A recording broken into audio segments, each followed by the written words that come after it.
Hello, welcome to the Geeky Brummie podcast. Nice to be back here with you all. Joining me today, Miss Keith Bloomfield. Hello. Hi, Ryan, and everybody else. Mr. Leigh Price, welcome back. Hello. And Mr. Matt Lovell returns. Hi, Matt. How you doing? Hello. Yes, I'm back. Finally. What have we? It's been a long time since we last chatted. What have you been up to? Leigh, start us off first. What have you been up to? I've been playing Psychonauts 2, which I in fact have just finished. Long-awaited sequel to a really, really good game. Absolutely loved it. It pretty much follows on exactly where the previous game left off, and but it's like they kind of play on the idea of it being like a sequel that's been long awaited, even though the game itself is set like 3 days after the end of the first game. So there's like occasionally you'll get lines like, "Oh man, I haven't been here for days," sort of thing. But like it doesn't. Apart from that, though, it just sticks to like staying with the plot and doesn't try and be like, "Hey, remember this game from 15, 16 years ago?" Like it actually just continues the story and builds from there. But it's just such a good imaginative platformer. There's so much thought going into all the different levels. There's so many different things. There's like a cooking show level at one point, where you're trying to make recipes on a timer. There's like bits where it turns into a side scroller where you're going through levels made out of books, and just all sorts of weird and wonderful things going on in there. And it's just such a fun game. And presentation is still great. The writing's brilliant. The acting's brilliant. And quite a few famous faces turning up, because Jack Black's in it, Elijah Wood's in it. And was genuinely surprised when I looked at the credits and saw Elijah Wood's name. I was like, oh yeah, I do kind of hear him now. Is there any franchise Jack Black will not touch? Well, it's like... well, I mean, in his case, he's been friends with Tim Schafer from Double Fine for years because of Brutal Legend. Full Throttle, yeah, Brutal Legend. Sorry. So he's basically just been in every Double Fine game ever since. So, and they took full advantage of that because his character just gets this big song at one point, just so that he can show off. Anything missed, or do you think it's a very well thought out sequel? I think it continues from where they left off. I mean, one thing I really liked is they managed to completely skip past the whole thing you'll sometimes see in sequels where it's like, okay, well, you can't use all your old abilities, you've got to get them all back again. Instead, they basically just like gradually hand them to you throughout the first level. And so you start without them all, but eventually you regain them, and it is literally just like, oh hey, remember you do know how to do this. It's like, oh yeah, okay, and then you get to use that ability for a bit, and then they just kind of tutorialize it until eventually you've got everything from the first game again. Yeah, it's like it sounds like it's the perfect level for like the forgetful parent description that everybody always goes on about, where like you should have a 20-minute tutorial if you've not played a game for over 2 months. It's like, now these are what all the buttons do. Do you remember this? Yeah, it is kind of like that, especially though because it's been 16 years. They need to give people a refresher on how the game works. Don't say it's been that long, Leigh, because that makes me feel old. It was 2005. I can't remember if it was that or that and Beyond Good and Evil, which were like free with crisps many years ago. Probably. I don't know. Yeah, because I'm sure I got my first copy of Beyond Good and Evil from like a pack of Doritos, multi-pack of Doritos or something weird. It's like that really weird period when like video games were just sellotaped onto everything going. It's like, have a free video game. It's like, okay. And the ongoing thing of trying to push Doritos as the gaming food. Yes. This was before Mountain Dew had arrived in the UK shores, I think. Yeah, and so it led to the infamous Jeff Keighley picture of him surrounded by Mountain Dew and Doritos, because he's a serious games journalist. Yes, I'm led to believe this is Microsoft's issue, and that Microsoft are the ones who push it more than anybody else. Well, they didn't do it with Psychonauts 2, even though they own it, so that's weird. Makes a change. I'm surprised you don't have all branded merchandise in the back of every game, like when you go to like a vending machine, it's just full of Mountain Dew and Doritos. Now featuring spicy hot flavour. I think the last game I played that did that was Alan Wake, because that was full of like just ads everywhere, just product placement. You just look up at a billboard and here's Verizon, and yeah, I think it was Forza, one of the Forza games with me. Oh yeah, racing games always have sponsorship everywhere. Yeah, and I can imagine it's like every single EA Sports game is just pretty much merchandising and licensing the game, and then the actual game's like buried very far deep inside. Well, I'm just wondering, it's made me think of like FIFA, because obviously all the footballers would have sponsors on their shirts. It's like, does the game have to then like get contracts separately for all those sponsors, or is that handled through the, If I remember very into the deep dark times when I had a flatmate who actually played football games, every single team was in FIFA apart from Barcelona, who were in PES, Pro Evolution Soccer, because they had an exclusive license with them. But every other club were in there. But if you played Barcelona, you got like one of those where all the names are slightly wonky, and it's not called Barcelona FC, it's like Barcelona Athletic or something like that.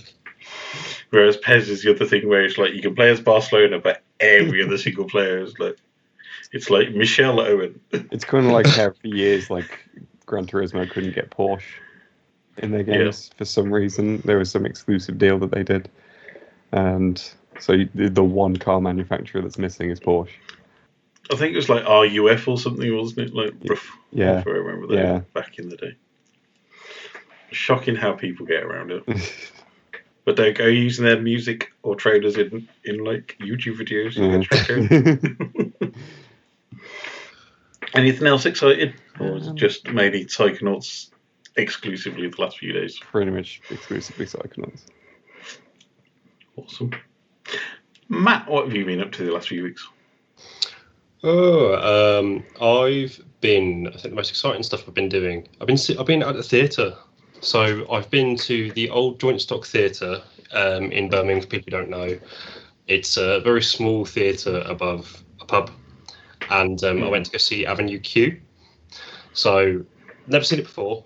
And that was really, really good. I think they really made good use of the space and the way you sat. So normally, obviously, you'd sit front facing. We all sat around in a circle, and they would kind of go through the audience and interact and that kind of thing. So it was really enjoyable. It's one cast, and they've now flipped over to Little Shop of Horrors. So I'm trying to get tickets for that next. But it was a really good first experience, and I think Avenue Q as well. It's very much a early noughties kind of satire. They have a lot of references, internet references, which don't really do much these days, but it still holds up in general, I think, as a show. Because I watched it with Viv back when it had its West End run a long time ago, and I think the best description I've ever had of it was, "What if Sesame Street, written by Trey Parker and Matt Stone from South Park?" It is that it's Sesame Street. You've got puppets, and there is a puppet sex scene. One of the cocktails was actually called Puppet Sex on the Beach, and that kind of thing. And it's a lot more real as well when you're like one of 50 people in a small theatre watching it as well. It adds another level, but it is fun. It is a really good show. And they did a good job putting it on. The second one was at the Hippodrome, and it was Priscilla, Queen of the Desert. For those of you who don't know, it's a film, had Hugo Weaving in, and it's drag queens going across the Australian outback. Really, really fantastic film, really cult film, and it's been made into, obviously, a Broadway show. Come to Hippodrome. I was really impressed when I watched it. It's a jukebox musical of sorts, so it has all the disco classics. You've got a lot of Donna Summers in there. I Will Survive, that kind of thing. And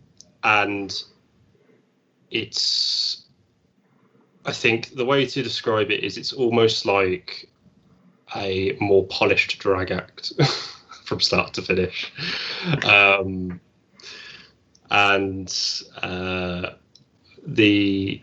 The cast were really, really strong. They did a few skits interacting with the audience. The jokes landed really, really well. And the way they did these songs, because obviously with drag, a lot of it is you mime. So the Queen's mime. So they had singers up above, female singers up above doing the songs, and then the Queens would lip sync.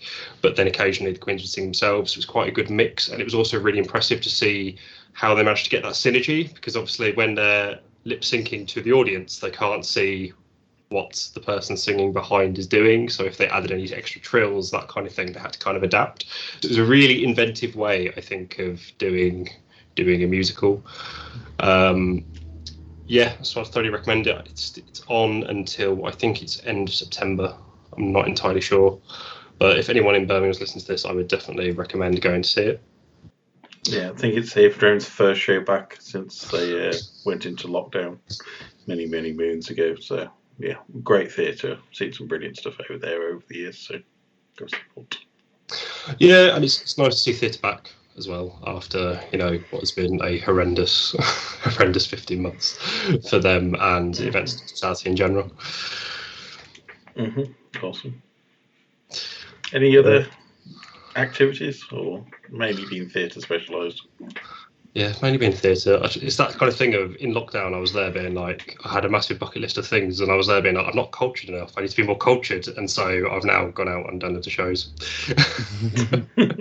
And loads of gigs. So I'm going to see New Order in Manchester on Friday, so that'll be fun as well, and Hot Chip. So that's kind of what I've been doing. In my downtime, I've been rewatching The Walking Dead from the start. I got to about the end of series 2, and the same reason why I couldn't really get on with the comics is because Rick and his family irritated me. Obviously, yeah, I know, no spoilers, but I just couldn't get on with it. I really couldn't. And every single situation, I was just like, can you please shut up? Like, and it ruined it for me. I've come back to it, and I think, knowing what I know now, it's an easier pill to swallow. So I'm further than I was before, and I am enjoying it. But also, what's quite interesting is same with like Game of Thrones and those kind of start of the 2010s when TV narrative started to get really, really good. It's interesting to see how plots evolved in current TV shows now, in terms of how they deal with drama and twists and that kind of thing. And the earlier series of The Walking Dead, same with Game of Thrones, it's interesting, but you're starting to see it does look a bit clunky on retrospect, considered to how like smooth narrative storytelling is in a TV series at the moment. In Herschel's Farm was like the killing point for me in the Walking Dead TV show, because I think it was like 7 episodes where nothing happened. Like, just absolute nothing happened on screen, and it was like, no, check my watch, no, still going, no. Yeah, that was my killer point. But it's like season 16 or something now. Season 10's just started on Disney Plus. Well, season 11, I think. I can't remember which it is. But it's the final season now. And I mean, that's one thing Matt can look forward to, is even if the Grimes family irritates you, they get what's coming. And then you get another 10 seasons or 6 seasons after that. Yeah. Keith, how about yourself? Enjoying the last season of Walking Dead, I assume? I haven't actually started watching it yet, because all of these, all the way TV has changed in the past year has thrown me completely out of whack, because stuff ain't where it used to be. And in my advancing years, I find it very difficult to like get used to stuff moving places. Because one of the things that's going to drive me nuts for the next few weeks is that Sky One is now Sky Max and Sky Showcase. which is like, I don't understand how that works. Showcase just seems to be, that's where we put the repletes, and Sky Max is the other thing, and then we've got Sky Witness. So it's confusing me, and the fact that New Amsterdam has gone from Amazon to Sky Witness or somewhere, but yeah, it's like, where are my shows? I just want to watch them. Just treat them like the moving staircases in Harry Potter, Keith. You need to keep a good eye out for where they're going to be next. Yeah, I have to use an app now called Just Watch that I have to type things in. It goes, where's this show now? Where can I watch it? I have to be assisted. I have to have TV assistants now. Where's this show? Does it feel like you're back in like the TV Times at Christmas days, like flicking through the big issue of highlighting what you want to watch? I couldn't imagine what flicking through a TV Times is like now, when you've got 500 channels to choose from. It's like, I just want to find the one show that I want to watch. But I've been watching quite a lot of television, more television than I should watch. Obviously, I've been watching the new season of New Amsterdam, which I absolutely love as the kind of show that kind of takes over from ER, which is one of my favorite TV shows of all time, which was then a follow-up to St. Elsewhere, which was also one of my favorite TV. I like a good doctor's show, not a Grey's Anatomy. I need a doctor's show where I'm learning things. I can then diagnose illegally people's ills in an underground clinic. And that's why I enjoy Dark Place. Yes, you're like a bootleg house, are you? Yeah. You just turn up and everything's not lupus. Yeah. And I've just finished watching the 4th or 5th season of Fargo, which Channel 4 managed to bury in a way that confused me completely, because it kind of came and went with little or no publicity. And Noah Hawley is one of the great TV makers of the 21st century. He's Legion. Is the best superhero show ever to grace television, and Fargo was brilliant. They took the premise of the film, the Coen brothers film, and ran with it in ways that were just weird and wonderful. And this last season had an episode that nearly equaled the 8th episode of David Lynch's Twin Peaks: The Return. For like, that was a monumentous piece of television. So if anybody can watch the 4th season, it's got Chris Rock in it. Don't let that put you off. He's really good in it. But that was really good. Jason Schwartzman is in this season as well, and it's really good. Yeah, it's kind of mid early 19th century American kind of mobster type thing. It's phenomenal. Yeah, I was going to say, because they don't keep shifting the time periods, and Fargo's just the town where things are. Yeah, it's just kind of a location, and weird things happened. In previous seasons, we've had kind of like alien abductions and stuff and things, but it's a really great show. So I'm quite enjoying that. Obviously watching the various Marvel things that are on, and I've yet to see, but I'm glad to see that it's come back. It's a 2nd season of a cartoon called Kid Cosmic, which is just great. It's kind of basically the reverse Avengers. So they have rings of power, which are basically the same kind of things as like Infinity Rings, but it gives them levitation and telekinesis and whatever. Really great animation, really great music. If you're a fan of something like Psychonauts or the Double Fine kind of games, you'd appreciate the art style and the humor that's in something like Kid Cosmic. You're gonna keep trying to sell superheroes to Leigh here. We know his hatred. If it's not done by a horror writer, I'm not interested. It's not really a show about superheroes. That's just the crutch they hang it off. It's about people and relationships and family. It's much more than superheroes, as all good superhero stories are. They're all about something else. I can definitely see what you mean with the art style. Yeah, it's really nice. It's a beautiful looking show. And it's funny. Talking of cartoons, where is Star Trek Lower Decks in the UK? Because it's just not anywhere. It's really annoying me, because the entire season's been broadcast in the States, I think, by now. It is on Amazon. Is it on Amazon Prime? I am up to date with because I know Netflix are losing the rights for the other Star Trek stuff soon, so I'm assuming it's all being decamped to Amazon at some point then. Yeah, well, I don't know, because the Star Trek Prodigy is Prodigy. going to somewhere else, another channel completely. I don't know where that's going, but that might be because of a licensing deal with Nickelodeon. But Lower Decks is on Amazon Prime. All I think when I hear Star Trek Prodigy is like having Keith Flint and the rest of the crew like as on the deck. On the red that shirt. Would be like Asian striped shirt. I'm gonna get phasered. Yeah. Can you imagine that just going into battle like that scene in Star Trek Beyond, but with like the Prodigy Firestarter playing? See, now I want to hear a Liam Howlett remix of the Star Trek theme. See, that would be worth listening to. Yeah. Yeah. The other thing is Final Space, though. I'm still waiting. Where's Final Space? Come on, Netflix. The trailer was months ago. Get it back on. It's all done and dusted in America days. Yeah. Oh, is Final Space worth watching after? Because I loved the first series. Second series, I just couldn't. It lost its mojo for me in the second series. I think the first series was so tightly scripted. It was just a masterpiece from start to finish, and it was the case with the second series of it was a MacGuffin hunt for the entire gym. It's like we've got to pull something else out the bag here. So it felt very much the second series was just purely set up for the third season. So I'm hoping the third season is a case of right. We had the second season to re-establish a proper plot, so now we can like do something properly with it. And there's still some great moments in there.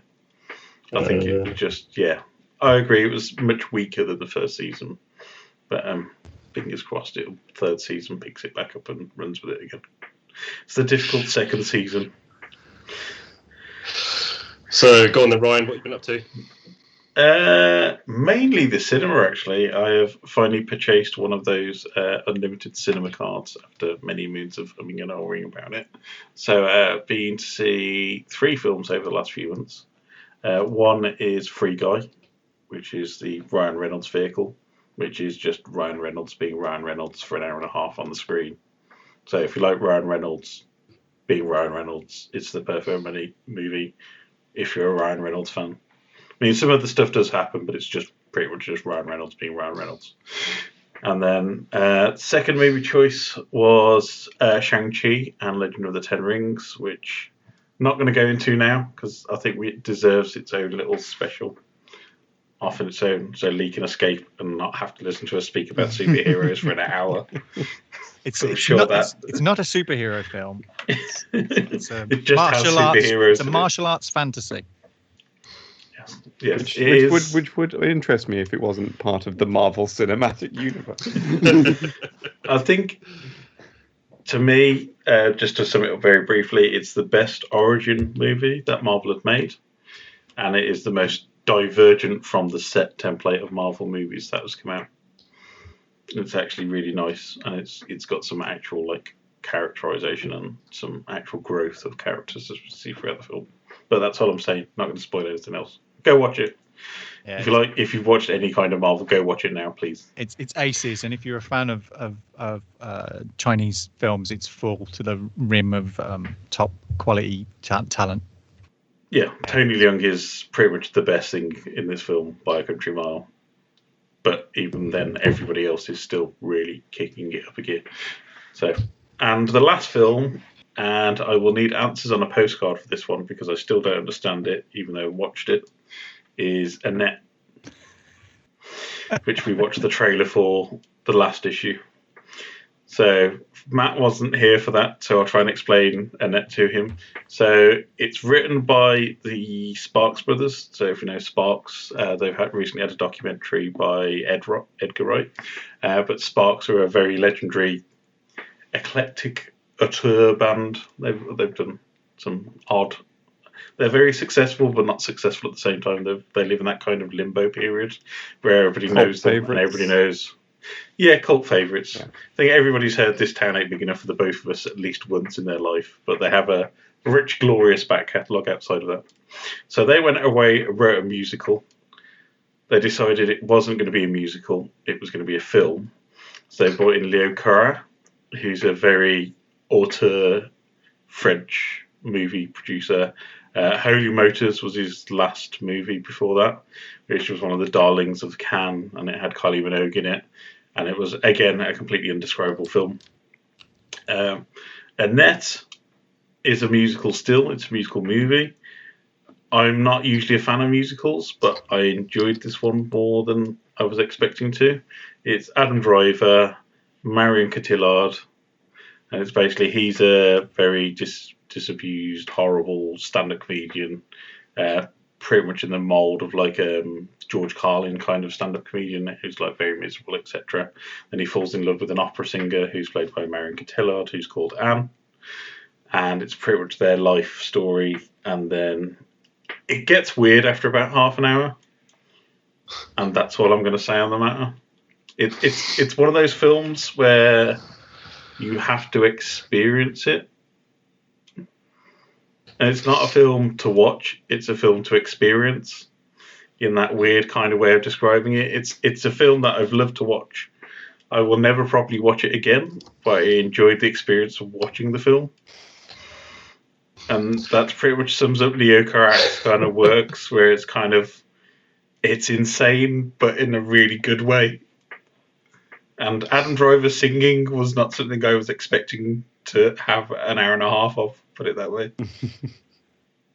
What I like about Adam Driver is he's done the same thing as like Elijah Wood and Daniel Radcliffe, where you've been in something as big as Star Wars, and then you go, the rest of my career is going to be really obscure film.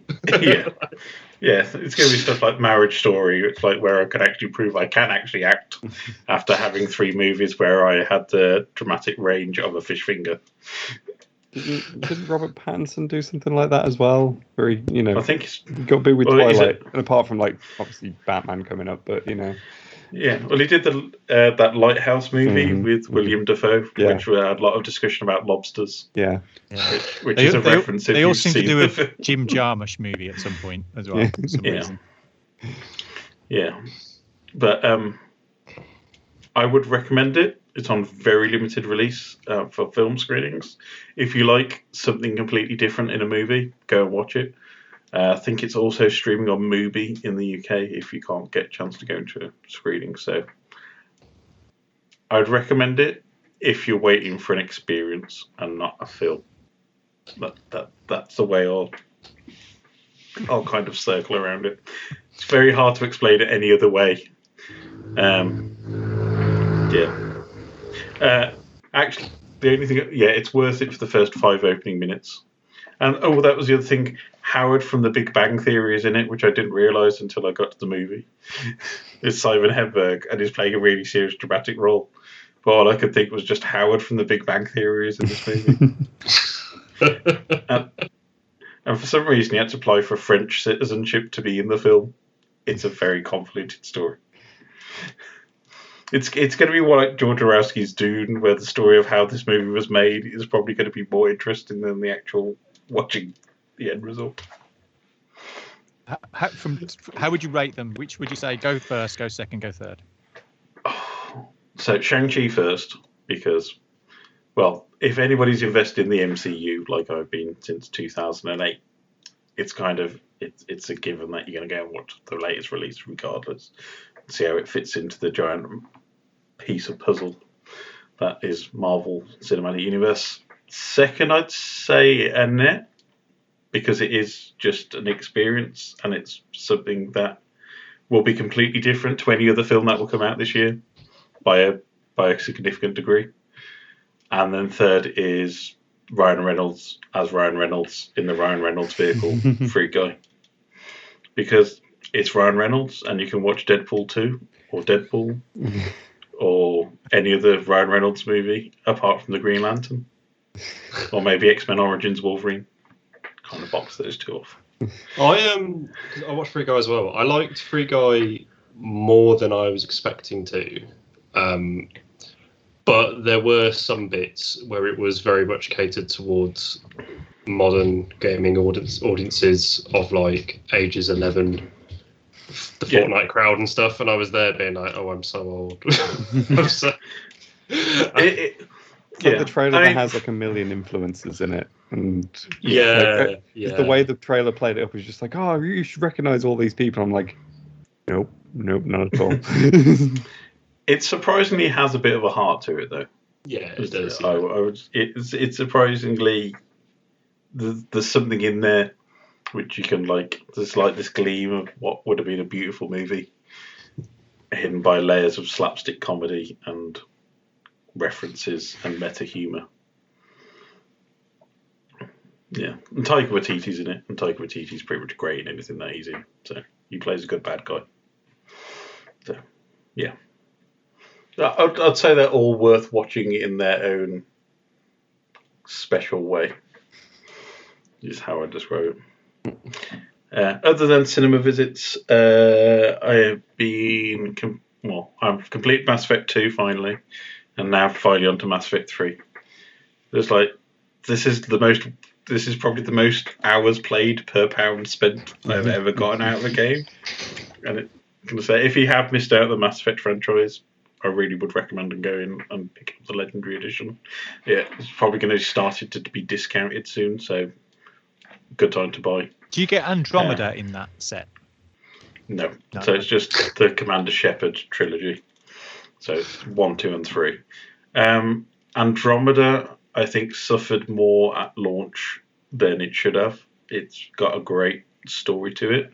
The gameplay is probably not as strong, because they did a lot of things to try and fix the gameplay and ended up breaking it from what is your traditional RPG experience. And it suffers from that mid-2010s, everything's got to be a giant open map full of little icons for you to go and drive to experience, which kind of ruined how Mass Effect plays. It felt like it was more of a step back to Mass Effect 1 of, oh look, there's an icon over here. But in having it as a giant map rather than having very small maps with 2 or 3 destinations, it followed that Ubisoft model of, we'll give you a giant map, but not very much in it, and then you're driving for 10 minutes to every single destination. But there's a really strong story within that. And I'll be interested to see what happens with Mass Effect 4, because apparently they're going to tie Andromeda and Mass Effect 3 together in a new story. I mean, I assume we'll find out more on 7th of November, which is Mass Effect Day in BioWare's N7 kind of thing. So hopefully we'll see more soon. But I think it's had a much better reception for a remastered game than they were expecting. From the back of that, we're also getting Dead Space remastered. So EA must have seen, well, there's a lot of money in bringing some old game franchises back with a bit of a 4K spit and polish. So the Dead Space remastered, watch the bits of footage they showed for that. They showed some footage from the alpha. That looks quite interesting. It's not a franchise I picked up the first time round, so it is really good. So I'm glad that they're bringing it back in some form. As long as they kind of retcon Dead Space 3 out of existence, then I think we're all fine. Yeah, it's that kind of thing with the remaster. Is it worth it? Does it serve a purpose?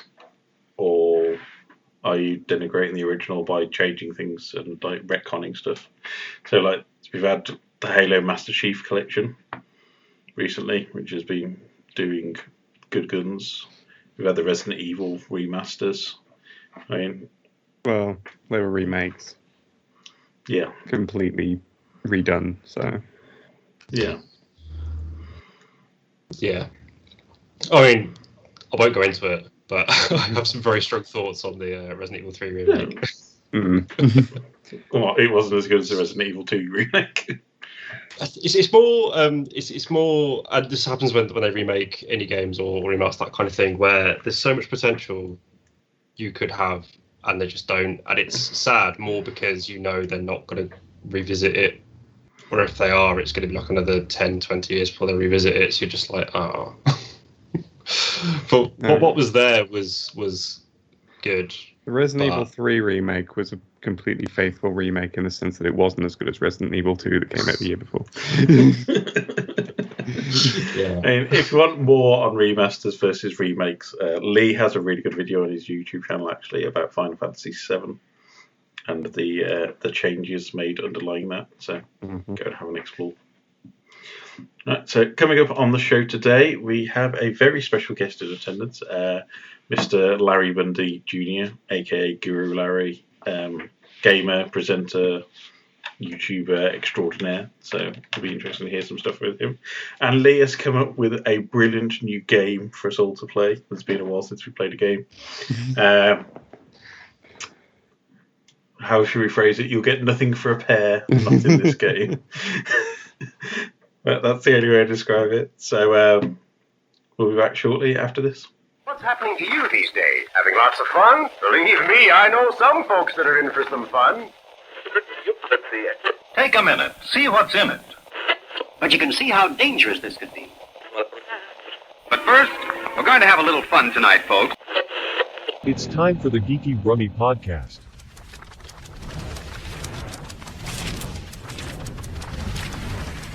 Now it's time to take a look at some of the comics out now and coming soon in the Geeky Brummie Pull List.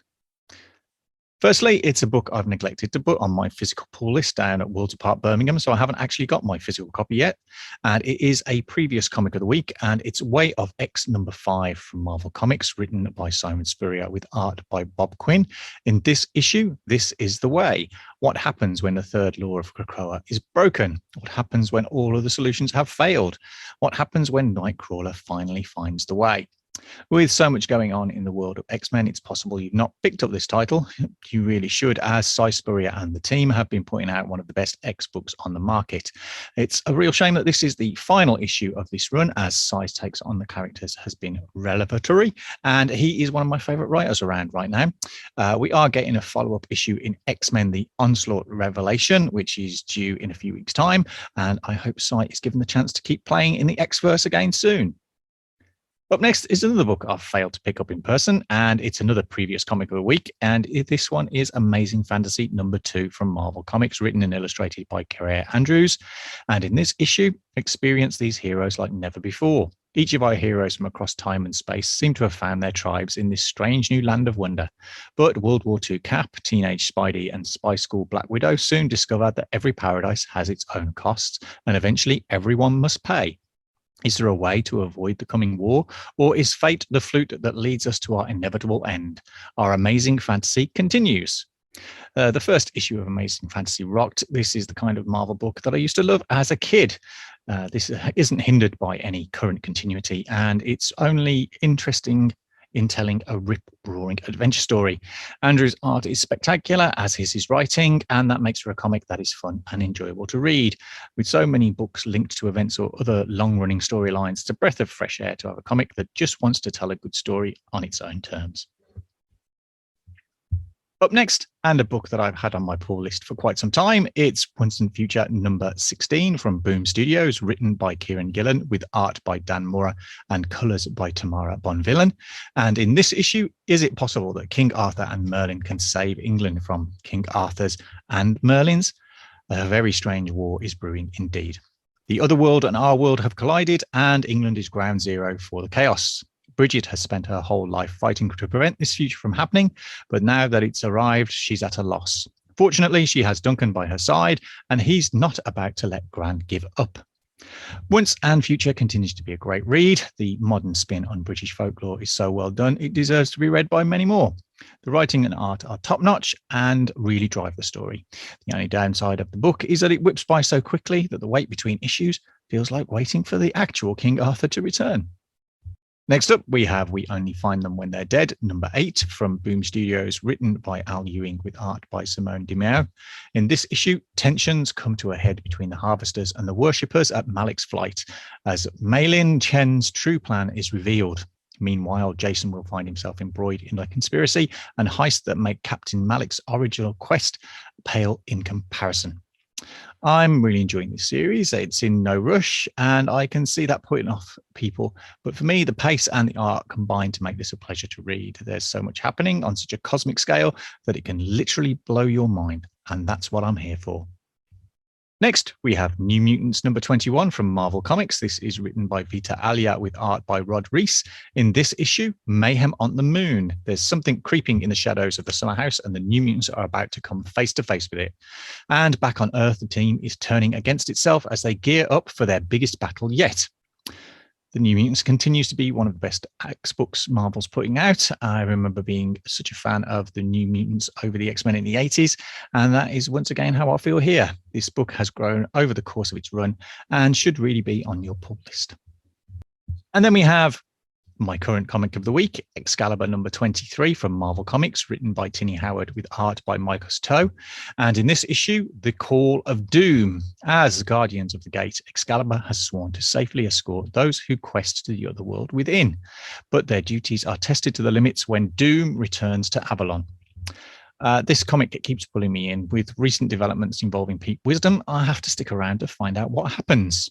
I think that what I really want is a Captain Britain comic, and this is as close as I get right now. That said, I do enjoy the interplay between the characters, and whilst they are not the original team, they do stand up well. And Tinny and Marcus make me care about what's happening, and until they drop the ball on that, I'm going to stick around the lighthouse. To finish, I'm going to take a quick look at a couple of other books that I have picked up as well in the last few weeks. First up, we have X-Men, The Trial of Magneto number 1. This is written by Leigh Williams with art by Lucas Wernick and colors by Edgar Delgado. In this issue, we find out what's been happening after the murder of the Scarlet Witch. And finally, I picked up the Aquaman 80th Anniversary Edition. This is the 1970s cover by Jose Luis Garcia Lopez and Trish Mulvihill. What a beautiful cover. This is the logo that I used to pick up Aquaman comics for back in the 1970s. This is a collection of short stories by artists and writers from across Aquaman's history. And much like all of the other DC 80th anniversary books they've been putting out recently, it's really nice. And I'm glad I've added this one to my collection. And that's it for this week's pull list. I hope you've been reading some great comics over the past few weeks, and some of my recommendations have introduced you to new and interesting comics. You can buy your comics in Birmingham from the wonderful Worlds Apart Birmingham on Smallbrook Queensway, and you can find other great books that are available now in our On the Radar segment, which you can find on the website and on our Twitter feeds each Wednesday. And that's it for now. So don't forget, comics are for everyone. And now back to the main show. Welcome back to the show. We're very excited now as we are joined by Larry Bundy Jr, aka Guru Larry. Hello, Larry. Hello. Genuine celebrity in our midst. Well, that's putting it a bit politely, yeah. Slightly above nobody's status, really, but yeah. Larry is best known today as a popular British YouTube personality. Allegedly. With his main account. With 423,000 subscribers at time of recording. He creates a host of gaming and geeky related content, including his immensely popular Fact Hunt series. Larry also collaborates with other popular YouTubers such as Ashens and DJ Slopes, who, if you might remember, was on our YouTube special a few episodes ago. But aside from YouTube, Larry's had a colourful career. So Larry's been in TV and media.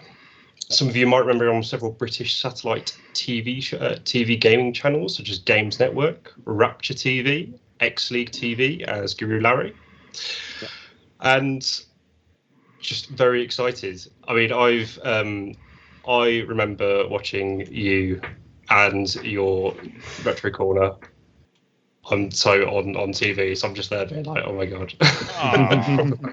Well, you heard me, you never saw me. I used to hide away from the camera back then, yeah.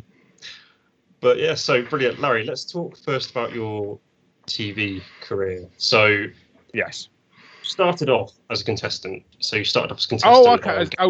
That far back, eh? Like, honestly, like head to head. So how did you go from being a contestant to a presenter? Basically just spam every single email address you could find, really. That's how you do it.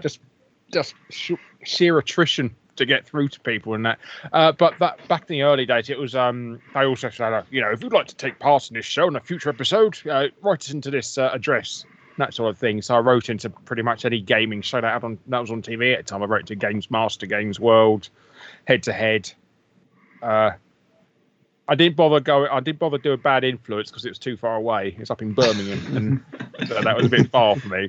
But yeah, I've done all them sort of shows, and I auditioned a couple of times to a few of them, and then just got lucky once. I got through straight away with Head to Head, because I think they just went through so many people because it was a daily show as well. So I got lucky there. I got to go on twice because I got knocked out the first time. I got knocked out because I was playing a football game, and the second time. I'd won all 10 rounds on a mountain bike, which is still behind my shed. And that first time was a bit controversial, wasn't it? Because I think you should have won, personally. Oh, thank you. First time round. Yeah. First time. Well, I'm not. I hate top-down football games for starters, and she told me the wrong buttons for the penalties. So you can hear me tapping, go, "What the hell's bloody happening?" and that, and I end up losing it. Yeah. So, but like I say, I come back in a couple of months later, and I won loads of prizes and stuff. So, and that was a game. That was Rock and Roll Racing, and it's one of those games that you're like freakishly good at. There's always one game that you're really, really good at for no reason, and that was luckily I struck out there. So, luck's out. Did you forgive Violet back after that one? Yeah, I'm friends with her. I still speak to him, Twitter and stuff like that at the time. So yes, it did take several decades to come to that forgiveness, but I got there in the end. So, but yeah, no, it's just. Yeah, it was just a bit of fun. Like I said, it was all right for a fun day out for the day, and I got to go back. So at least So would you say kind of being a contestant inspired you to kind of do a bit more and go into like games journalism and do like the hosting side on TV, or was that something you always wanted to do anyway? Well, I sort of fell into that. I fell into that job by nobody else turning up and auditioning. So that's literally. I'm the only one who turned up, and I got the job. So that was my job on Game Guru. There was a forum in the UK called Brit Xbox. I don't know if you've ever heard of it. And basically, a guy called Gareth Williams. He left a post on there saying that anyone who wants to audition and that apply to it. And it's one of those sort of very clicky sort of forums. So they all started mocking him and that, you come on here spamming your stuff. And I think he ended up getting banned in the end. But I wrote, and I got the job because I was the only one who turned up. So that's how I got into gaming television and that. And the rest, X League was through Screw Attack really, from doing videos for them on the internet. They liked what I was doing and asked me to do retro gaming stuff for them. So that's how I've really got into doing retro gaming stuff more than anything, is through a combination of X League and Screw Attack. And I got stuck to being the retro guy. And it's just because I got so popular and stuff like that, so I stuck to it. And now I permanently live in the past. Don't we all? We all? Yeah, don't want to go in the 2020s. Horrible place. It's full of death. Before we move into sort of the big stuff, TV isn't your only background, because you started your career as a anime and manga artist, didn't you? Yes, I did. Yeah, well, it was for gaming. Most of it was for gaming related stuff. There's very few jobs I did outside of gaming with it.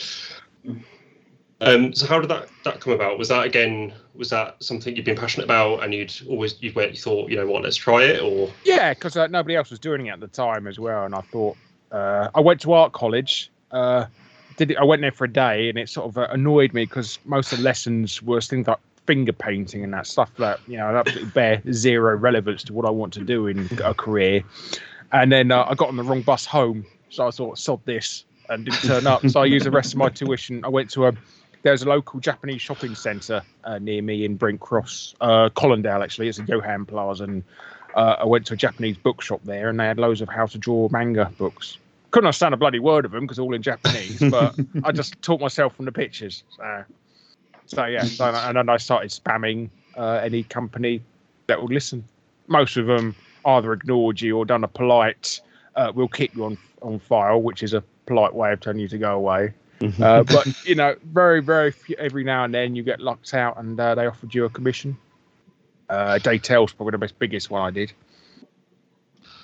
Fantastic. Well, do you still do any sort of like artwork for companies, or is that kind of not for a while? Yourself no, now? not for a while. No, it's to be honest, I'm really rusty. To be honest, that's one of the main things I've not sort of applied. That it's a lot of work. It's a lot easier to just talk about video games than to draw them nowadays. So, I'd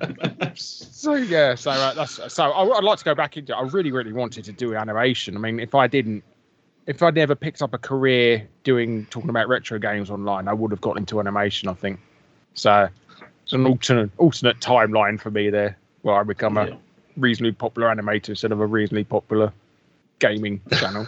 So probably better off that timeline, but yeah, there you go.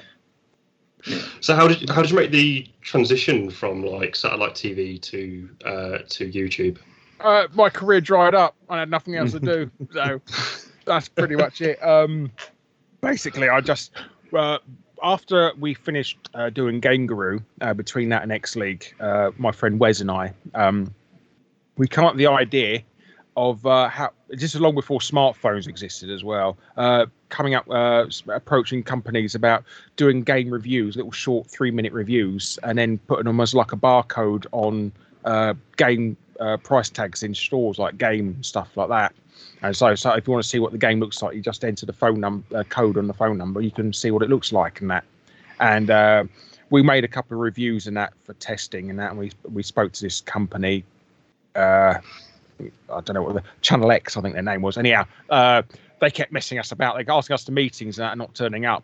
So we had all this stuff and that, and we just thought I would put it on YouTube. And it got picked up from there. And Screw Attack saw our videos from there and liked them, and then picked us from that. And then that piggybacked onto X League.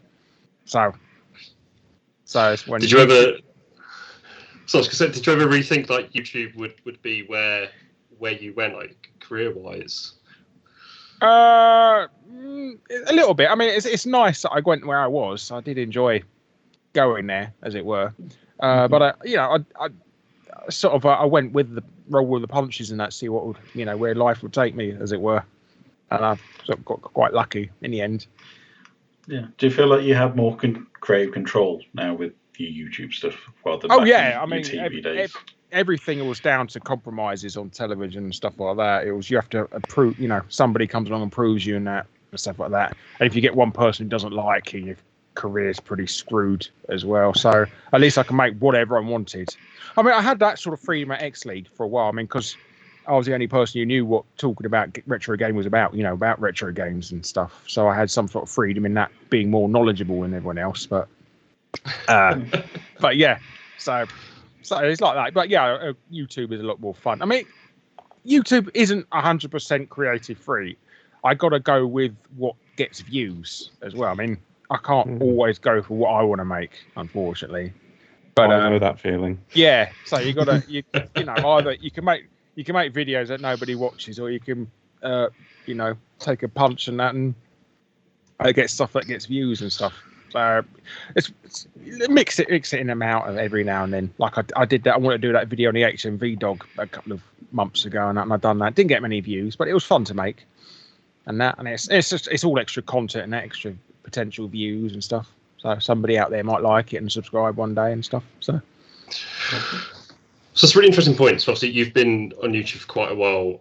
How has it changed compared to sort of old YouTube compared to now, so 2021? Like the kind of, it's a lot more algorithm led, that kind of thing now. So how has the platform evolved, do you think? Well, I think it's a lot more freedom nowadays, and it got really, really stifled where they got absolutely neurotic with copyright and stuff like that in around 2017 and stuff like that. So you couldn't put anything out without getting demonetized straight away. I mean, I had the bots were so stupid now. I had a number 2 that was too large, and I got demonetized for that. Because I had a number 2 text on screen because that was slightly too large. I got demonetized for it. So that's how stupid the algorithm bot was. So, but it's a lot more freedom now. It's a lot more freedom now, but I don't get as many views as I used to. But so it's just a case of seeing what works and what doesn't. So there was the big apocalypse. I think it was roughly. I got lucky with that. I must admit. I mean, I saw some people, just got completely obliterated in that thing, but I did luck out and stuff like that, where it never affected me that much per se. Awesome. So, kind of on that a bit, are there any current types or styles of YouTube video that you really dislike and you think are detrimental to this platform? The things people have to do to get the views. I think having to put out tons and tons of videos a day now, I think that is stretching. It's quantity over quality now on YouTube, and I think that does demerit the site as a whole. That people are being forced to put out as much content as possible just to keep with the the algorithm gods pleasing them, as it were. So that's quite a detriment.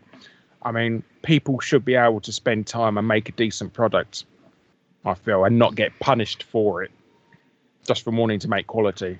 Mm-hmm. Yeah, absolutely. I mean, talk about your content. So you've got really popular series, things like Fact Hunt, that kind of thing, and a lot of it is the retro gaming. How do you sort of come up with those kind of concepts, especially when you have such a sort of rigorous schedule for content these days on YouTube? How do you actually come up with? Well, it's just I have a list of stuff. Like I'll trawl through the internet or old gaming magazines. Gold gaming magazines are the gold mine because it's untapped material. There's stuff on old mags that nobody's ever touched before, and that's where a lot of my information comes from. So it's just going through there, finding an interesting topic, and then writing it down. And if any sort of relevant, related games or events happened, and that I'd add them to that list. And that when you get enough, like 5 or so, you get loads. I mean, sometimes I really, really struggle. And as soon as I put a video up, I get loads of comments saying, "Oh, you forgot this one, you've got that one." So I end up making a sequel to it. So, and that's what happened with my games that contain council games as well. I struggled for that one, and then it just a tsunami of comments saying, "Oh, we've got this and that." So that'll be doing a follow up of that sometime in the future. But it's just about making interesting content as well. So something that basically makes something that you'd want to watch, and so you enjoy it. I mean, people can tell if you're not enjoying making a video and stuff like that. So I think so people enjoy having a bit of passion in what you say and stuff. Has there ever been those kind of instances where you've made a video and your heart's really not in it? It's a case of wanting to get it out of the way.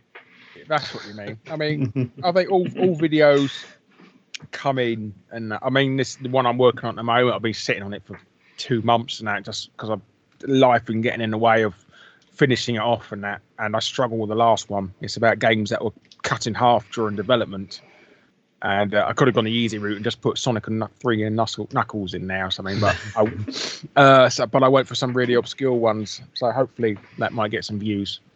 So. On the flip side, are there any videos you're particularly fond of, you particularly remember fondly, you enjoyed making? Any favourites? Well, it's a Games Yanks Can't Wank episode in particular. It's the Don't Buy This video.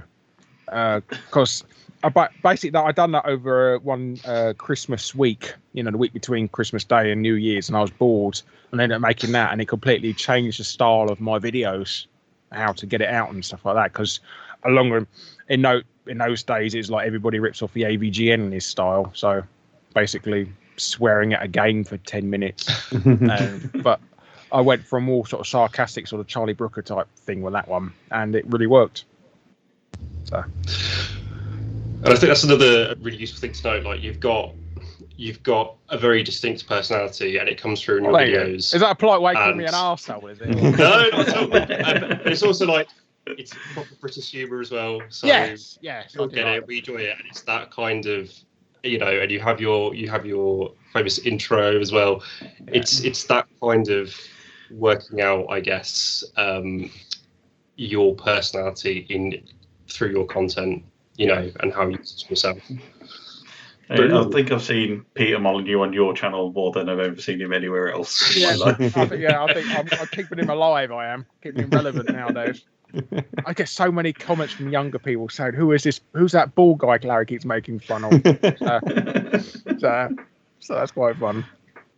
Just on that then. So, do you have any sort of like tips for keeping your content fresh? Try not to do whatever. What do you mean by fresh? So I guess not falling into the same trope every single time, keeping your content sort of relevant and engaging. Yeah, I'll try and make interesting topics. That's the thing. I try not to do stuff that's been done to death, like top 10 games with good graphics and stuff like that, or or make a video on Mario 2 was really Doki Panic and that. It's just information everybody's heard a million times and stuff like that. That was just the dog ate my homework of stuff of gaming videos now. Did you know Mario 2 was really Doki? Oh my god, when will this happen? It's that or a level design masterclass with the first Super Mario Brothers level. Yeah. You see that a lot. And Michael Jackson did the music for Sonic 3. Yeah. Oh, when did that happen? This is information I need to steal a million times.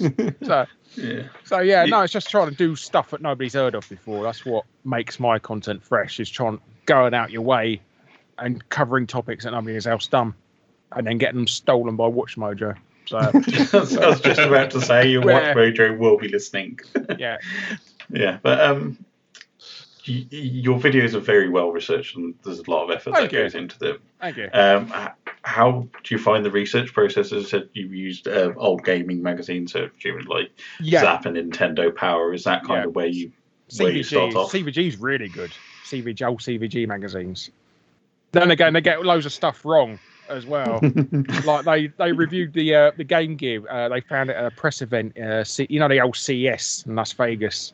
They had a Game Gear preview on there, and they was telling everyone you could play Mega Drive games on it. So it's like, I'd love to do a video on gaming stuff that magazines got wrong and stuff like that, because it's so funny. Some of the stuff they got wrong in hindsight, like they said, Mean Machines said there would never be a Street Fighter game on the Mega Drive and things like that. So it's funny you mention that, because that does actually remind me of like something I saw in an old PlayStation magazine where like someone wrote in saying, "Oh, Square Enix should make a Disney game," and they were just like, "Oh, there's no way that's ever going to happen." 2 years later, Kingdom Hearts came. Yeah, it's funny. Yeah, so it's nice to see they're not, always perfect and stuff. Yeah. So I think, talking about sort of your audiences, you were talking about you'll get loads of comments after your videos, that kind of thing. How much do your fans, your audience, sort of influence your content? Do they influence? So you said you do like a part 2s, that kind of thing. But how much do they? I don't do it straight away, because it'll never get anywhere near as many views. So I wait a good 6 months to a year if I ever do a follow up. Probably even longer than that. So yes, but a lot of them leave comments and mention a game and that, and I do add it to the list and stuff like that. So it's always good to keep that going and stuff. So some people have left some really interesting comments over the years and stuff like that. And you always get people who worked in the games development as well. They watch me as well now. Does it ever get a bit surreal? You're like, oh wow. I've had Shigeru Miyamoto's son-in-law leave comments on my channel before. Wow. Oh wow. Yeah. I mean, it's everybody knows him. It's Dylan Cuthbert. So, but yeah, he's because I've done a video saying that Miyamoto's an arsehole and stuff, and he didn't disagree with me, in so many words. So, is your audience as well kind of global, or is it predominantly kind of British? Because I think that's one of the things that, as British kids, we've got a very different relationship with video games to a lot of other countries. I know it's quite irksome when I talk about the Americans talk about the video game crash, and they make it sound like it's a global thing, and we were still playing on the Spectrum and stuff like that. So we didn't. Nobody even knew about it really. We still had arcades. We still had games being made. We just had spotty teenagers in their bedroom making them instead of large Japanese companies. So. Yeah, I know all about that, considering I just made a video about that exact topic. Oh, so. wow. Yeah. I'll have to let me know. Send me a link. Yeah. Yeah, I was going to say, because we were discussing consoles on our Twitter feed yesterday, and both me and Keith, showing our age, started off the Atari 2600. Oh, And then we both swerved over to the Commodore 64. And the old joys of loading the tape in, taking the dog for a walk, having your dinner, and then finding it had crashed by the time that's it. Because I'm even older than you. My first one was those Binatone ones that just basically it was the same game, but they just had a different graphic. It was like you're playing tennis now, and now you're playing badminton. It was basically the same game, but you just switched the switch on the console. Slightly different scape square. I'm waiting for EA to remake Pong. Pong remastered. They're remaking everything else at the minute. So. Pong 2020. I'm sure at some point along the history there has been some kind of upscaled version of Pong, like they redid. I don't know, was it Tempest 2000 or whatever it was? I think there was actually. Now I think. But Hasbro done a couple of Pong remakes on the PS1. So and I'm trying to have them personalities, the bats. Yeah, I do remember that. Yeah. So. Well, on that, do you have a favourite retro game at all? I was looking into it. I think the game I've played the most out of any retro game is probably Crazy Taxi. I don't know if that counts as retro yet. No, I think we're all lovers of the Dreamcast here. Yeah. So it's kind of Let's go make some crazy money. Are you ready? Yeah, I've waxed lyrical about how Skies of Arcadia is the greatest I've never JRPG played that. of all I've never time. played Skies of Arcadia, unfortunately. But that's one I want to play because it's one that always everybody brings up. Yeah, because I had a GameCube, and when they released Legends on that, it was one of the games I put way too many hours into. Kind of like exploring every little thing on it. But the Dreamcast is a much maligned console, but Crazy Taxi is the perfect arcade game. It's one of those games that you just play for 5 minutes and then put down and then come back to it and stuff like that. I mean, I'm terrible at it. I love the game so much I've actually bought it on every single release ever made for it. But I've even got the Naomi version as well. So. Keeping Sega afloat there. Yeah. No, I love Sega. So just to kind of bring it a bit back to YouTube, what is your opinion on sort of other platforms for gaming content? For example, a good one, Twitch. What's your opinion in terms of those different platforms compared to YouTube? Well, I think it works better for streaming than YouTube because YouTube's stupid algorithms put it against you that nobody's going to watch a 5-hour-long video after it's been put up. So that they'll punish you for that. And I think nobody wants to watch your videos and that. So Twitch works better in that. But, it's a different type of medium, really. I mean, it shouldn't be compared to YouTube because it is it's like live TV rather than watching pre-recorded shows. So, but no, it has a service in that. So I don't really use it much myself, but I've got plenty of friends on there who make a career on there. So. So I guess really the last big question is, what advice would you give to someone who's just starting out as a YouTuber, as a gaming YouTuber? I would say the main tips I would say is consistency. Try to stick to a day or a time of the month to upload a new video, and also try and do collaborations with other people because you'll instantly get access to all their subscribers. And there's good chance that a large chunk of them never knew you existed beforehand, and that so you can get them coming over to you without having to rely on YouTube doing the work for you. So collaborations are really, really good, and it's something people don't really do nowadays. Strangely. Yeah, so that's how I found out about Daniel Ibbison was through your channel. And I'm sorry to hear that. I'm sorry. No, it's a great way to those guest spots are something which I really enjoy. It's a great way to introduce somebody a bit different. Yeah, style. I felt sorry for Dan because he's making all these great videos and nobody was watching them.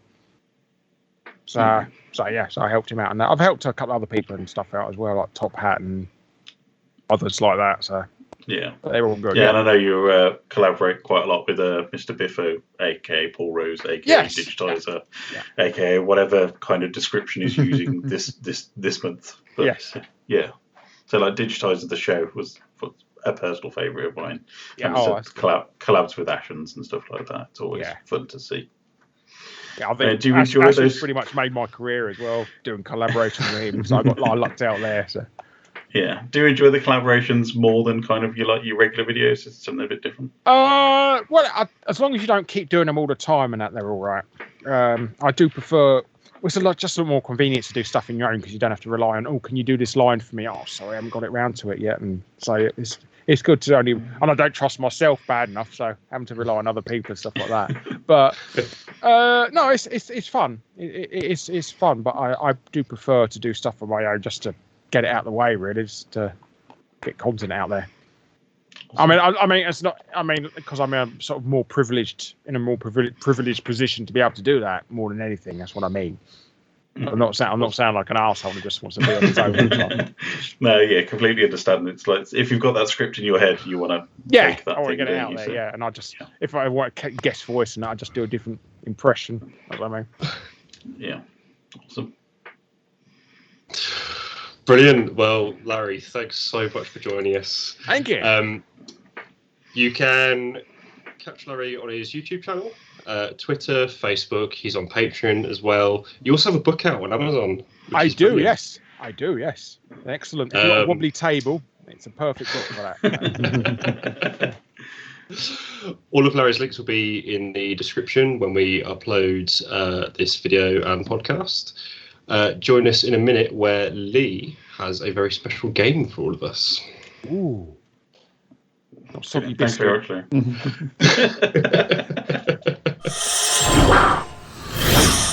Hello, it's time to talk about games of the week for the past few weeks. So we got a few to get through, so let's get started. 12 Minutes was a game that I took great interest in, and its unique premise pushed me to make it Game of the Week. A point-and-click adventure set in a time loop, you play as a husband coming home to his wife. After a few minutes of idle chat, a police officer shows up to arrest the wife on suspicion of murdering her father. And then time loops, and the titular 12 minutes start all over again. Using your knowledge of each loop, you have to piece together why the cop is there and how to stop him from arresting/killing both of you. All the clues are there to begin with, you just have to put them together in the right order. I've played my way through it, and it's a superbly tense thriller with maddening puzzles that demand to be solved. I was deeply invested in this slice-of-life mystery, and I did not rest until it was solved, and there were plenty of layers of plot to uncover. There was some controversy for some people over what some of those layers meant, but for me, it was excellent. After that, Game of the Week was arguably my most anticipated game of the year, Psychonauts 2.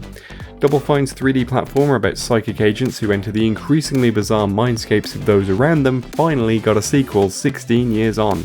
And it is excellent now that I've played it all the way through. Retaining the great writing and humour of its predecessor, the sequel has added a bunch of gameplay refinements that make it just feel smoother overall. It's exactly the game I was hoping for, and it's probably going to be my game of the year. And Jack Black's in it, and so is Elijah Wood. That's neat. Yeah, after that, my next game of the week was The Big Con, a rad throwback to the 90s that features Rugrats colour schemes and Doug skin tones, and the fact that I picked up on that sort of suggests that I'm the target audience for this. Oh no. You play as Ali, a high schooler who's on a road trip to do crimes, swindle, steal and con people out of their money to get the funds to save your parents' video store, all while wearing plaid and a backwards baseball cap. It looks like a lot of goofy fun, it makes me remember being a child during that era, and I'm all for games about noble thievery, so it became Game of the Week. Which finally brings us to this week, which had two Games of the Week. Indie Game of the Week was Lost in Random. Lost in Random is an action-adventure set in a world ruled by a cruel queen who decides everyone's fates with the roll of a dice. You play as a girl named Even whose sister Odd is taken from the family on her 12th birthday. A year later, Even picks up on a signal and sets out to get her sister back. It looks gorgeous, with a Tim Burton-esque art style heavily based around dice. Expect plenty of fantastical characters and world-bending powers as you journey across 6 realms of random. But overall, Game of the Week this week is Life is Strange True Colors. The latest in Square Enix's Teens with Powers franchise is the second title from Before the Storm developers Deck 9, with series creators Don't Nod off elsewhere working on new projects. This title stars Alex Chen, a girl living in a small town who discovers that she has the superpower of extreme empathy, able to see the emotional auras of people around her, and the ability to reach into the source of that emotion. Expect plenty of angst, plenty of chill times with friends, and a lot of supernatural drama. I enjoyed Life is Strange 1 and 2, so hopefully this lives up to the expectations set by those two games. And after all that, let's get back to the main show. I have a game for you all. It is the Metacritic higher or lower game. So basically, I'm going to give a series of combinations of games, and you have to guess which one got the higher Metacritic score. There will be 4 rounds, each with 5 questions, and each one will kind of jump into a different decade. So let's see how this goes. So round 1 will be set in the 90s. Because Metacritic starts at about 1996. We haven't stolen this format from anybody else at all. No, Please, no copy. No. It's very different to any format that you might have seen. They don't use Metacritic. Back they're using Amiga Power. Like everything's lower. Yes. Team 17 have released a game. Quick, 0. Right. So, are we ready to begin round 1, which is the 90s? Well, late 90s specifically. So I tried to combine games that are sort of on similar themes. So the first question is 90s platformers. So, Super Mario 64 or Spyro 3? Which one has the higher Metacritic score? I'd say Mario 64. It's gotta be Mario 64. It's gotta be Mario. It is Mario 64. Spyro 3 got 91, Mario 64 was 94. Closer than expected. Yeah. I did want to use the original Spyro, but turns out Spyro 3 is the only one of the PS1 games that's on Metacritic. So the next one is classic FPSs from the 90s. So we've got Quake or GoldenEye. Which one is the higher Metacritic score? See, Quake's got PC gamers and they're angry about everything, even if it's perfect. So I'm going to go with GoldenEye. As long as it's not Objob cheaters who've written all the reviews for this. I'd also say GoldenEye. Well, I'm just going to be different and say Quake, because there's something... I don't know, they did hold it in quite high regard, especially it's the unofficial sequel to Doom, the follow-up to Doom. Yep. Yeah. So... all the shades of brown. All of them. That question wasn't inspired by it just arriving on Game Pass recently, but so I got it for free! So I can confirm that GoldenEye got 96 on Metacritic, Quake got 94. So it is GoldenEye. Bloody PC gamers. Okay, question 3 is survival horrors. So Resident Evil 2 or Silent Hill? Oh, okay, that's tricky. Now I'm thinking game critics want to be movie critics. So I'm going to think Silent Hill for myself. Okay. Because it's got more of a story to it. Okay. They're normally, reviewers are normally harsher on a sequel to a game than an original IP as well sometimes. They always moan, it's more the same. Well, that's what a sequel is. That's what it's supposed to be. I think Resident Evil 2 was holding quite high regard. Yep. It's only just so, I'd say. I'm going with Resident Evil 2 as well, just purely because it was such a leap above the previous game. I remember people having an issue with the fog in Silent Hill as well about the time. What do you reckon, Mac? What do you reckon, Matt? I think Resident Evil 2, because I think Silent Hill, they'll probably see it as a bit too sort of indie art house at time. Okay. So Silent Hill got 86, Resident Evil 2 89. So it is. That's surprisingly low. I thought they'd be in the 90s. Yeah. It surprised me too.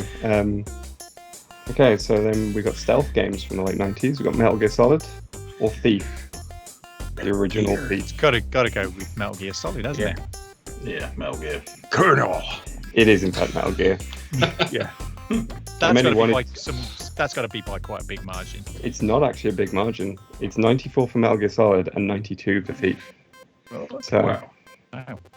And then finally, for the 90s, we've got Final Fantasy VII or Baldur's Gate.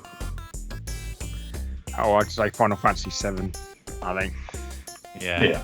Yeah, it was the pinnacle of PlayStation. Yeah, 1, consistency. You had the console games fare better than the PC games. Well, it is another close one, but Final Fantasy VII is the higher one. Baldur's Gate got 91, Final Fantasy VII got 92. So it is just 1 point. That's closer than I expected it to be. Yeah. I didn't imagine Baldur's Gate was that much of a popular game. Yeah, I mean, it's like it's early BioWare and stuff as well, so it's like true. It's held in high regard. Scoring higher than Resident Evil 2 as well. That's I know. Okay, so for round 2, we're doing the 2000s. Okay. So this is like covering from the PS2, GameCube era all the way up to like the Wii, PS3, 360 era. And I went back with more FPSs, Time Splitters 2 or Halo. I'm gonna say Halo. Okay. I think everybody who played Time Splitters 2 loves Time Splitters 2. But it's critics and it's Bungie, and yeah, I'm thinking Halo. Okay. I'm going to go with Time Splitters 2, only because I played Halo on the Mac at the time. Yeah. Okay. I mean, it single-handedly saved Xbox, so I'd probably say Halo. It is Halo. It's actually quite a big gap as well. Time Splitters 2 got 90, Halo got 97. wow. That's Almost a perfect game. Yep. So, question 2. PS2 mascot platformers. Jak and Daxter or Ratchet and Clank? Ratchet and Clank, obviously. I personally always prefer Jak and Daxter. Because I didn't have a PS2. For me, are they just the same game with different people? They're very, very different games. Don't get me started, right? I think Jak and Daxter. Yeah, I think it was sort of their follow-on from Crash Bandicoot as well, Naughty Dogs. So I think people might hold it higher in that regard for that reason. I'll go with Ratchet and Clank just to be the opposite. Okay. Even though I like Sly Cooper more. So Ratchet and Clank got 88, and Jak and Daxter got 90. Wow. So that is Larry. Okay. So now 2 games of war. So God of War 2 or Gears of War. I had to specify a sequel because if I was to use the same number for both, they would both have the same score in each comparison. So I did God of War 2 versus Gears of War. I'm going to say Gears of War, I think, because it's an original Xbox property, even though it's, The biggest chins in gaming. The biggest everything in gaming, let's be honest. See, I don't remember playing God of War 2 at all, even though I like the first game. But I think I'd probably err with Gears of War. I'm going to go with Gears because you said the score was the same. I'm assuming God of War got slightly higher ratings on release. Oh, thinking psychologically here, yeah. Yeah. Trying to outfox him. I'm going to say God of War, just to be different. Okay. It is Gears of War. Both Gears of War and the original God of War got 94, and both Gears of War 2 and God of War 2 got 93. Yeah, So it is sequel, very close. like I said, sequels never fare as good as the original. I know that. It's a shame, really, because there's some better sequels out there. Well, Silent Hill Halo 2, 2 is a for better example. game than Halo 1. Yeah, yeah, Apart from that, definitely. yeah. Okay. We've got space games from the 2000s now. We've got Mass Effect and Dead Space. Right. I want to say Dead Space. Yeah, I didn't like Mass Effect. I much preferred Dead Space. Okay. It's a BioWare darling. Yeah, it's BioWare, so it's probably going to be Mass Effect. Okay. No? Yeah. Controversial, I never got really into Mass Effect either, so I'd probably say Dead Space. It is Mass Effect by 3 points. Dead Space got 86, Mass Effect got 89. So. See, that seems low again.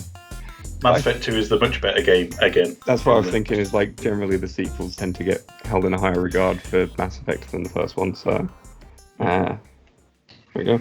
And the final one for the 2000s, I went with wolf-themed action adventures released in 2006. So, Zelda Twilight Princess or Okami. That is an obscure genre. I just saw them on my shelf and went, that'll do. That's unfair. That's a bit unfair because I've got Okami in about 4 different consoles over the years.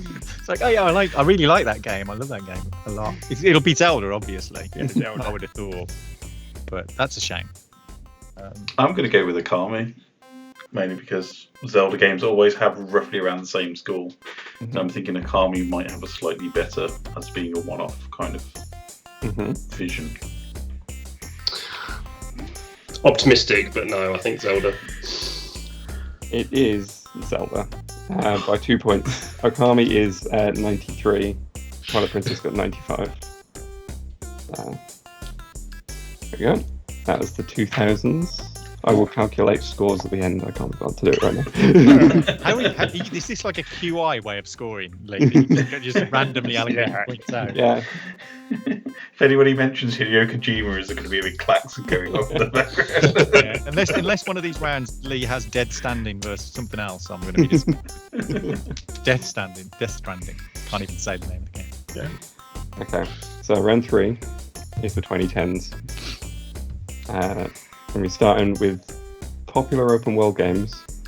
We've got Zelda, Breath of the Wild, or Horizon Zero Dawn.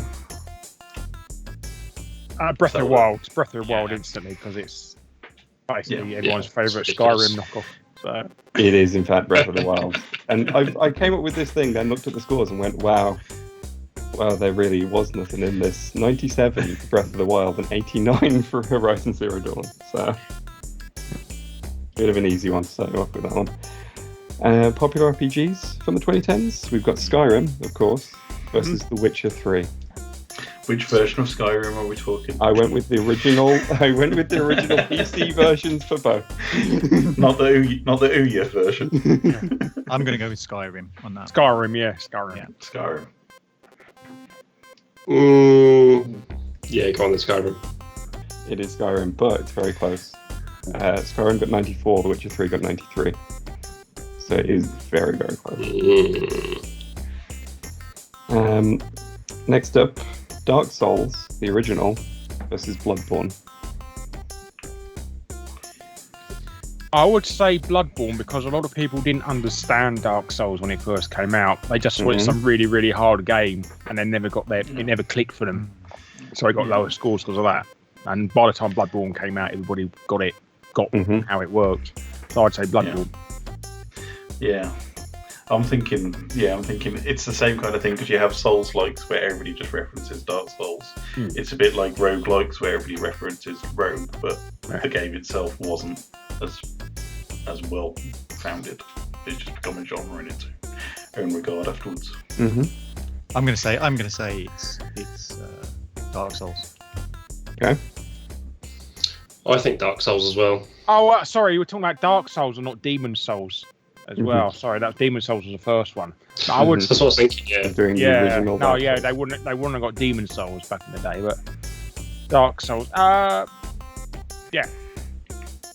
Okay. So what was it? Dark Souls and Bloodborne. Bloodborne. Yeah, Bloodborne. I'd say Bloodborne. It's also slightly easier. It's slightly easier, Bloodborne. Bigger audience. Yeah. It is, in fact, Bloodborne. Bloodborne got 92, Dark Souls got 89 originally. Okay. It's a bit of a low score for Dark Souls. Yeah, I was surprised at that. I think... it spawned an entire generation of stupidly bastard hard games which nobody wants to play. Oh, there's a speedrun of somebody not getting a single hit in the game, completing it. Wow. YouTube. People do insane challenges with Dark Souls. Yeah. Okay. To just like roll for the entirety of the video. Okay, so next one is Rockstar Games in the 2010s, GTA 5 or Red Dead Redemption. It's going to have to be GTA, isn't it? Yeah, GTA 5. I think that's more accessible. I'm going to go with Red Dead Redemption because, in my opinion, the story is much better. So I'm thinking from a critical point of view. Mm-hmm. Whereas GTA 5 just seems to be give us money for GTA Online now. Okay. You haven't got Trevor in. You haven't got Trevor. Everybody likes Trevor. Not a magical Trevor. Magical Trevor, he shoots people. I'll go Red Dead. Okay, it is GTA 5. 97 for GTA 5, 95 for Red Dead Redemption. I believe these are the scores for like all the systems I looked at because they ended up having the same score. So yeah, Metacritic normally sort of evens them out across formats. It's good to see it wasn't a massive difference between the two. Because Red Dead, the game that I played, I didn't really play GTA 5. I did complete Red Dead, which is a great game. And finally, for the 2010s, we're doing emotional zombie games. The Last of Us versus Telltale's The Walking Dead. Oh, Last of Us.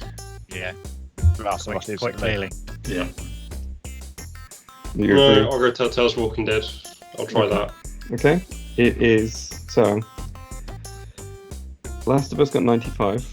The Walking Dead got 94. Yeah. It seems that games that only come out on one system also get higher scores.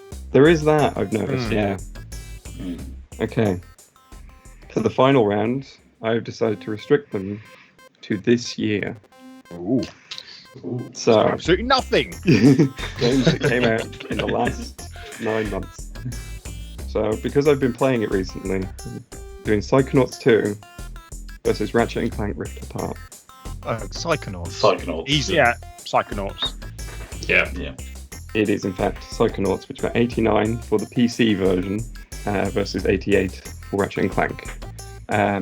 If I was to use the Xbox Series X version, which is what I was going to originally use, that also got 88. So that's why I used the PC version. Yeah. They're really terrible. They're exclusive now, Sony, aren't they? Putting them on the Xbox. Yeah. I'm surprised they've got stuff on the PC. To be honest, Sony. They're slowly dripping stuff out. Yeah, really like years after the fact in every case. Yeah.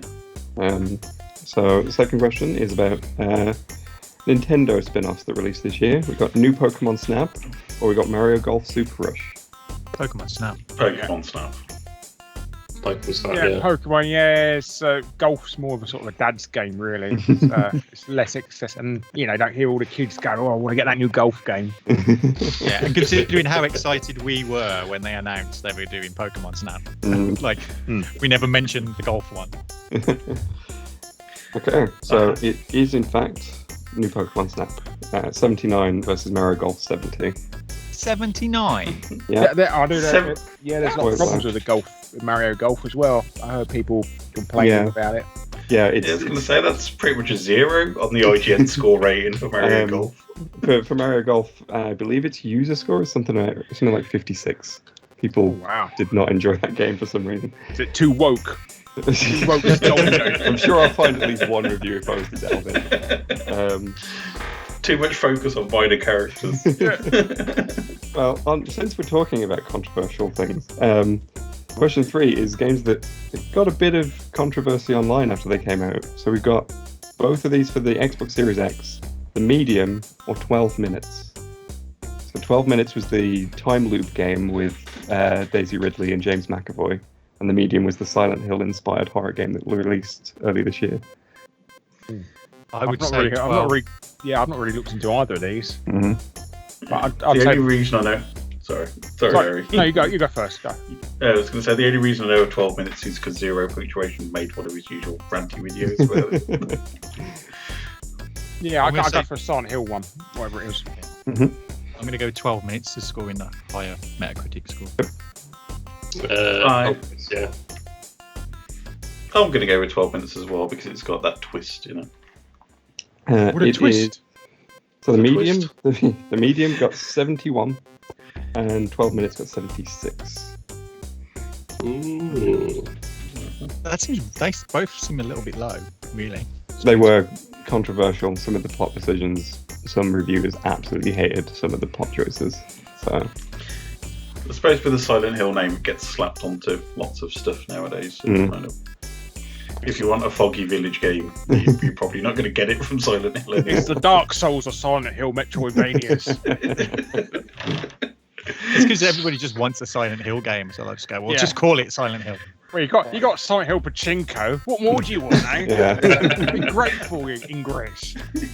Don't give them ideas. You'll have a pachinko machine with fog with a fog machine. Yeah, you can't see where the balls are going. Okay.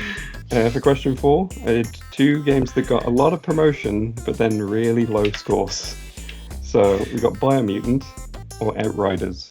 Biomutant was the open world game where you play as like a rat creature that can morph itself, and then Outriders is the multiplayer space shooter thing from it's the sort of a Bulletstorm Borderlands. Yeah. I'll say Biomutant. I've played both, and I vastly prefer Biomutant. Okay. I mean, the only bad thing about that game is the bloody narrator won't shut up. I'm also going to side with Biomutant as well because it features a nice, cool duck in the artwork at some point. I'm going for Biomutant mainly because people probably thought it was Rocket Raccoon on the cover and they thought it was probably a Marvel game. Yeah, me too, because also online and failed is never a good sign. Yeah. It is Biomutant, which got 68 on Metacritic. Outriders got 67, so it was very close. Yeah. No, Biomutant's good, it's just the narrator just really drags the game out. But I heard they patched it down, cut him down. It's a bit like a Blade Runner director's cut. You need to cut all the voiceover out. Cut the voiceover out. Okay, and finally we're going to do 2 horror games that released this year. We got Resident Evil Village or Little Nightmares 2. Oh, Resident Evil Village, I'd say. Yeah, because there's lots of big reasons why they would do that. One big reason. Two very important reasons. Very big reasons, depending on how you want to look at it. I'm going to say Little Nightmares 2. I feel like that got a lot of attention actually when it came out. I'm going to go with Little Nightmares 2 because it's more of the indie style darling. Resident Evil Village got 81. Little Nightmares 2 got 82. Oh. So it's just higher. Cool. Maybe they just found Resident Evil Village too scary. I mean, he does give birth to a ginger baby in it, so that's just pure horror. Well, you can patch it so the baby's Chris Redfield.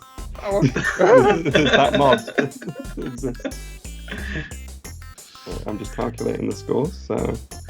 Yeah, Resident Evil's always that weird franchise which has taken so many dives and turns and changes in format over the time.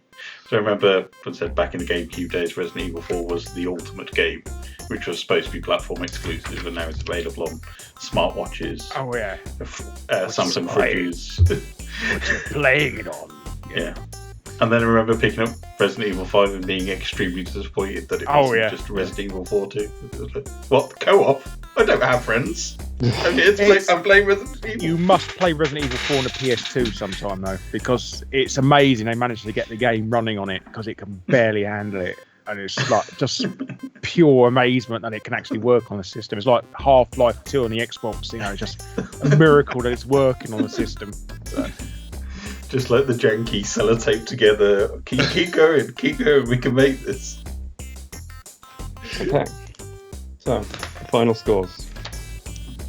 In last place, Keith. What? No fanfare, just Keith. 14 points, Keith. I'm not going to dispute this. I didn't keep the score myself. So. So in joint second is Ryan and Matt. 16 points. Which means that Larry is our winner with 17 points. Yay! You're not known Guru Larry for nothing. Yeah. It's nothing to do with the fact I'm the guest this week either. There's no favoritism here. No, thanks very much, Leigh. That was a good, fun game. I'm sure yeah, I've never heard of that one before. It's quite good. I'll have to steal it.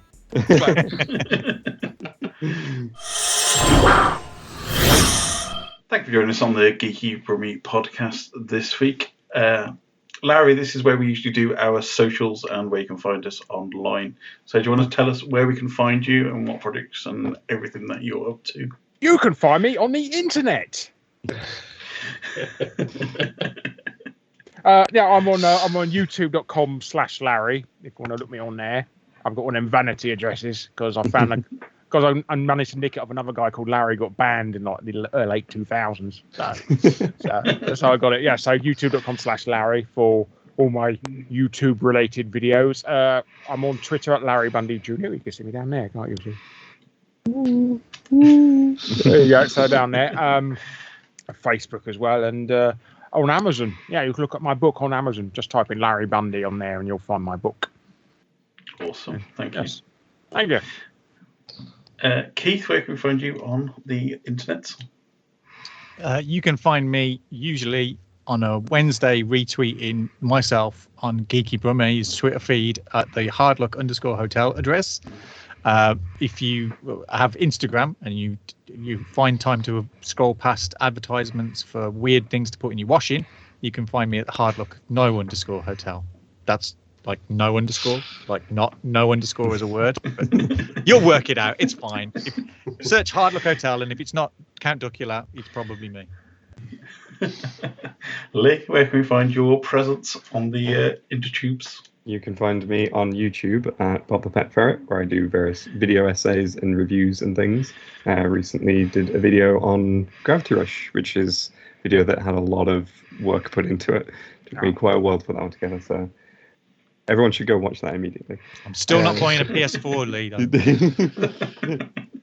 And you can also find me on Twitter at BobThePetFerret for channel-related stuff, and the Cheap Ferret for general tweeting on top of that as well. And you can find me on Fridays on geekybrummie.com doing the gaming roundup. Awesome. Matt, where can we find you on the World Wide Web? You can find me at Mr. Matt Level on Twitter doing a fat lot of nothing, to be honest, recently. You can find me on matchstick_Matt on Instagram, where it's mostly me drunk in social places. And I do the weekly Esports Roundup on a Monday on the Geeky Brummie website. Awesome. And you can find me at Ryan Parrish on Twitter for my dusty, barely used Twitter account. You can find the foodie stuff, which is now just basically me abusing Greg Wallace for MasterChef every week. At Brummie Gone Mond. You can find me on the Geeky Brummie website on Thursdays doing the tech roundup, on the Twitter channel on a Tuesday doing some occasional tweeting. But as mentioned previously, you can find us all at Geeky Brummie on YouTube, Instagram, Facebook, Twitter. CastOS.com is where we podcast from, but you can find it on all other podcasting services. Massive thanks again to Larry for joining us today. Don't forget to go and follow him on all his socials. Details will be below, and don't forget to pick up his lovely book. Oh, there you go. And I'm sure I'll see you in the LGR comment section again very soon. Oh yes, yeah. My debilitating bout of procrastination and commenting on every single YouTube video ever made. It's been absolutely awesome to have you. Thank you so much for giving some of your career highlights. And do I get paid now? Yeah. Check will be in the post. Ah, good. Get paid in Geeky Brummie badges. Oh, excellent. But it's been absolutely brilliant. Thank you all for joining us. And I suppose the best do the usual YouTube like, subscribe, comment. You know the buttons. Everybody tells you the button. Click the buttons. That's all we're going to say. Smash that like button. Click the bell for notifications. Yes. Yeah. Click that block button. Click unsubscribe, turn off your PC and walk away. I don't like that guy. Don't have me on your channel anymore. Use accelerants and burn your house to the ground. Well, it's been absolutely wonderful. We'll be back soon with another episode, but for for tonight. Goodbye, everybody.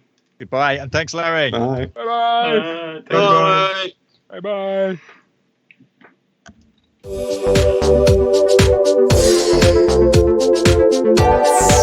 Bye-bye.